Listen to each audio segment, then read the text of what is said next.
రైతులకి good news. ఇవాళ అకౌంట్లోకి రైతు భరోసా నిధులు జమ కాబోతున్నాయి. వానాకాలం సీజన్ పెట్టుబడి సహాయానికి గాను ఈ రోజు సాయంత్రం 4 గంటలకి శిల్పకళా వేదికలో ముఖ్యమంత్రి రేవంత్ రెడ్డి ఒక ప్రోగ్రామ్ని ఆర్గనైజ్ చేశారు. అక్కడి నుంచే రైతుల ఖాతాల్లోకి డబ్బులు రిలీజ్ చేయబోతున్నారు.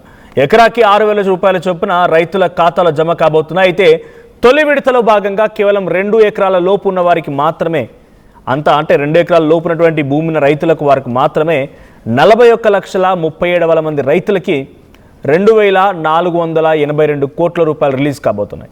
దశల వారీగా మొత్తం 73,32,000 మంది రైతులకి ఈ డబ్బులు రిలీజ్ కాబోతున్నాయి. ఇక 1.5 ఎకరాలకి మొత్తం 9,000 కోట్ల రూపాయలని చెల్లించబోతోంది కాంగ్రెస్ ప్రభుత్వం. ఇక కొత్త పాస్ పుస్తకాలు, అంటే ఇటీవల ఎవరైనా కొత్తగా కొనుగోలు చేసిన విక్రయాలు జరిగిన ఆ సమయంలో కొత్త పాస్ పుస్తకాలు వస్తాయి కాబట్టి కొత్త పాస్ పుస్తకాలు వచ్చినటువంటి వారు జూలై 5వ తేదీలోగా మీరు రైతు భరోసా కోసం దరఖాస్తు చేసుకోవాల్సి ఉంటుంది.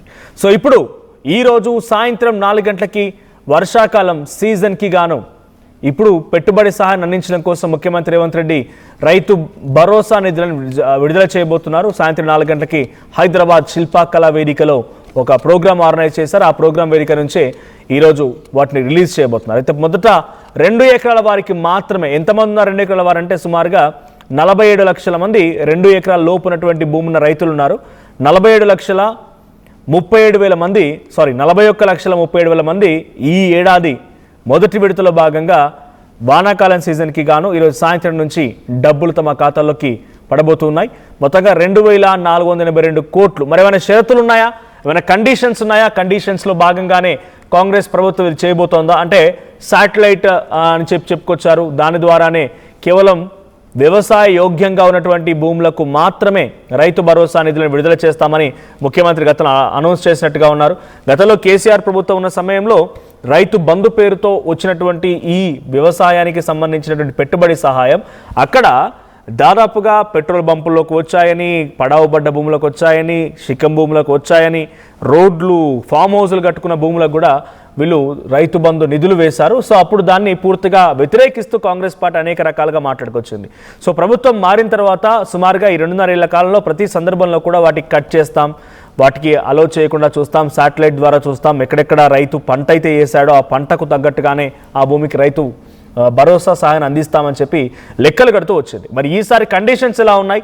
ఈరోజు సాయంత్రం 2 ఎకరాల లోపు వారికి ఎటువంటి కండిషన్స్ లోబడి ఇప్పుడు ప్రభుత్వం ఈ నిధులను జమ చేయబోతుందో తెలుసుకుందాం. ప్రతినిధి మధు సిద్ధంగా ఉన్నారు. మధు, సో ప్రెసెంట్ కండిషన్స్ ఎలా ఉన్నాయి? అంటే కొన్ని షరతులు పెట్టబోతున్నామని పదే కాంగ్రెస్ ప్రభుత్వం చెప్పుకొచ్చింది. గతంలో ఉన్నటువంటి రైతు బంధు పథకాన్ని కూడా అనేక రకాల లోటుపాట్లని ఎత్తి చూపింది. సో ఈ రోజు ఏమైనా కండిషన్స్ ఉన్నాయా? 2.5 ఏళ్ల పాటుగా ఇదే కండిషన్స్ అంటే చెప్పుకుంటూ వస్తున్నారు. 1.5 ఎకరాలకి ఇవ్వబోతున్నాం అన్నట్టుగా చెప్తున్నటువంటి ఈ తరుణంలో ఎలా ఉండబోతోంది? ఎటువంటి కండిషన్స్ ఉన్నాయి? సో ఎట్ ఏ టైమ్ అంటే ఒక వారం 10 రోజుల్లో ఈ ప్రక్రియ 1 రోజుల్లో ముగుస్తుందా, లేకుంటే గతంలో మాదిరిగా అనేక ఆరోపణలు అనేక రకాలుగా లోటుపాట్లున్న సిచ్యువేషన్ నెలల తరబడిగా ఈ రైతు బంధు భరోసా నిధులు జమ అవుతూనే ఉంటాయా? అంటే ఈ రోజు మొత్తానికి రైతు భరోసా నిధులు విడుదల చేయడానికి ప్రభుత్వం రంగం సిద్ధం చేసుకుంది. నిధులు కూడా పూర్తిగా సమకూర్చుకుంది. కాకపోతే మొదటి విడతలో 2 ఎకరాలకు ఉన్నటువంటి రైతులకు మాత్రమే రైతు భరోసా నిధులు పడేటువంటి అవకాశం కనిపిస్తా ఉంది. మొత్తం 41,37,000 మంది ఖాతాల్లో జమ చేయనున్నట్టుగా తెలుస్తా ఉంది. దీనికి సంబంధించి 2,482 కోట్లు విడుదల చేయనున్నట్టుగా తెలుస్తా ఉంది. సో ఈ అంశానికి సంబంధించి మొత్తం దశల వారీగా 73,32,000 మందికి రైతు భరోసా నిధులు వేయనున్నట్టుగా తెలుస్తోంది. మొత్తం ఈ నిధులకు 9,000 కోట్లు నిధులు సమకూర్చుకోవాల్సినటువంటి పరిస్థితి ఉంది. యాక్చువల్ అయితే షెడ్యూల్ ప్రకారం ఖమ్మం జిల్లాలో సంబంధించినటువంటి సభ ప్రారంభం కావాలి. అక్కడ వర్షం కారణంగా రద్దయింది. దానిలో భాగంగా ఈరోజు హైదరాబాద్ శిల్పకళా వేదికలో ఈ రైతు భరోసా నిధుల విడుదలకు సంబంధించి కార్యక్రమాన్ని ఏర్పాటు చేశారు. ముఖ్యమంత్రి చేతుల మీదుగా ఈ కార్యక్రమం స్టార్ట్ అవుతుంది. ఈ కార్యక్రమంలో ఈ 5,000 మంది రైతులను మొబిలైజ్ చేశారు. వాళ్ళందరూ కూడా ఈ సమావేశానికి తీసుకొస్తా ఉన్నారు. వారి సమక్షంలో ముఖ్యమంత్రి స్పీచ్, అక్కడి నుంచి నిధుల విడుదల ఉన్నట్టుగా తెలుస్తా ఉంది. సాయంత్రం వరకు వారి అకౌంట్లో డబ్బులు పడేలాగా ప్రభుత్వం సిద్ధమవుతా ఉంది. మొత్తం 9 రోజుల్లోనే 9,000 కోట్లను బదిలీ చేయాలి. మొదటి విడత కింద 2,000 కోట్లకు పైగా అమౌంట్ ని విడతల వారీగా మొత్తం 9 విడతల్లో 9,000 కోట్లు విడుదల చేయాలనేటువంటి ప్రభుత్వం సమాయత్తం అవుతా ఉంది. ప్రతిపక్షాల నుంచి, రైతుల నుంచి వస్తున్నటువంటి ఆగ్రహం కారణంగా దీనిపైన ప్రభుత్వం వెంటనే నిర్ణయం తీసుకుంటుంది. మరి ఇంకా కాస్త డిలే అయితే జనాల లోపల తీవ్రమైనటువంటి అసంతృప్తి, వ్యతిరేకత వచ్చే అవకాశం ఉంది. ముఖ్యంగా రైతాంగం నుంచి అనేటువంటిది ప్రభుత్వానికి నివేదిక అందడం, తర్వాత దీన్ని దశల వారీగా ఫిల్టర్ చేసేటువంటి విధానం పైన ప్రభుత్వం దృష్టి పెట్టడం. అంటే ఫ్యూచర్ లో 3 ఎకరాలు కానీ 5 ఎకరాలు కానీ 7 ఎకరాలు కానీ దీన్ని స్ట్రీమ్ లైన్ చేయాలనేటువంటి ఒక ఆలోచన చేస్తా ఉంది. ఇంకా కసరత్తు చేస్తా ఉంది. ఇంకా పూర్తి స్థాయిలో ఒక క్లారిటీ రాలేదు. సో త్వరలోనే దీనిపైన ఒక క్లారిటీ వచ్చే అవకాశం ఉంది. Thank you Madhu. సో మొత్తంగా గతంలో 2024-25 ఈ 2 సంవత్సరాలు అంటే 2024 నుంచి 25 ఈ జూన్లో మొదలైపోయి మనకు మార్చి కల్లా 2 సీజన్లు లేకపోతే ఏప్రిల్ కల్లా 2 సీజన్లు అయిపోతాయి. కాబట్టి ఈ సీజన్ వరకు చూసుకుంటే అప్పుడు వచ్చినటువంటి రైతు భరోసా నిధులు ఎంతమంది రైతులకు వెళ్ళాయంటే 65 లక్షలు, సుమారుగా 64,75,000 మందికి రైతు భరోసా వెళ్ళింది. సో ఇప్పుడు ఉన్న అంచనా ప్రకారంగా 70 లక్షలు చేరింది. ఆ సంఖ్య 70 లక్షలు చేరింది. దాంట్లో మొత్తంగా 1,50,00,000 ఎకరాలు ఉన్నాయనుకున్నప్పుడు గత సంవత్సరం నాడు 1,11,49,534 ఎకరాలకి రైతు భరోసా నిధులు విడుదలయ్యాయంటే గవర్నమెంట్ అఫీషియల్ లెక్కలు చెప్తున్నాయి. సో దీంట్లో మీకు ఎంతమందికి రైతు భరోసా చేరింది, మీకున్న అనుమానాలు, సందేహాలు ఏంటి? సో మీకు రైతు భరోసా వచ్చిందా లేదా? గత యాసంగిలో రైతు భరోసాని మీకు విడుదల చేస్తారా లేదా? సో మీకున్న అభిప్రాయం ఏంటి? రైతులు ముఖ్యంగా కామెంట్ చేయండి. So at the same time ఇప్పుడున్న సిచ్యువేషన్లో అత్యధికంగా రైతు భరోసా నిధులు వెళ్తున్నటువంటి జిల్లా ఇటు ఖమ్మం జిల్లా 2,10,000 మంది, అతను నల్గొండలో 2,80,000 మంది. సో 2,80,000 నల్గొండ జిల్లాలో అత్యధికంగా ఉన్నటువంటి రైతులు 2,80,000 మందికి రైతు భరోసా నిధులు అందుతూ ఉన్నాయి.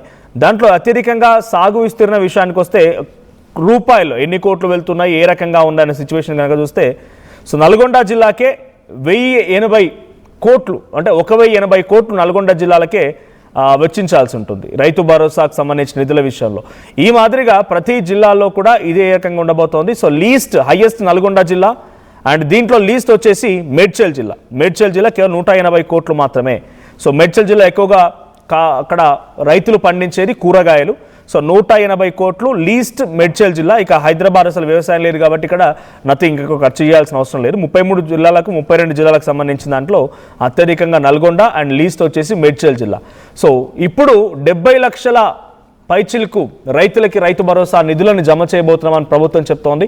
గతంలో కూడా విడుదల మాదిరిగా సుమారుగా నెల 45 రోజులు సమయం కంటే ఎక్కువగానే 45 రోజుల కంటే ఎక్కువగానే సమయం పట్టింది రైతు భరోసా నిధులు విడుదల చేయడం కోసం. సో సహాయానికి అనుగుణంగా ఇప్పుడు రైతులు ఆల్రెడీ ఇప్పుడిప్పుడే వరి నాట్ల కోసం మొలకలు అలుకుతున్నారు.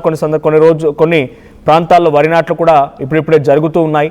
పత్తి అంటే కొంత వర్షాల కారణంగా ఎల్లినో ఒక ప్రభావంతో రైతులు కూడా కొంత వెనకడుగు వేస్తున్నారు. సో పత్తి కూడా విత్తనాలు నాటడం మొదలుపెట్టారు. మిర్చి కానీ ఇతరత్రవన్నీ కూడా మొదలవుతున్నాయి. ఇప్పుడిప్పుడే కొద్దో గొప్ప అక్కడక్కడ కొన్ని ప్రాంతాలు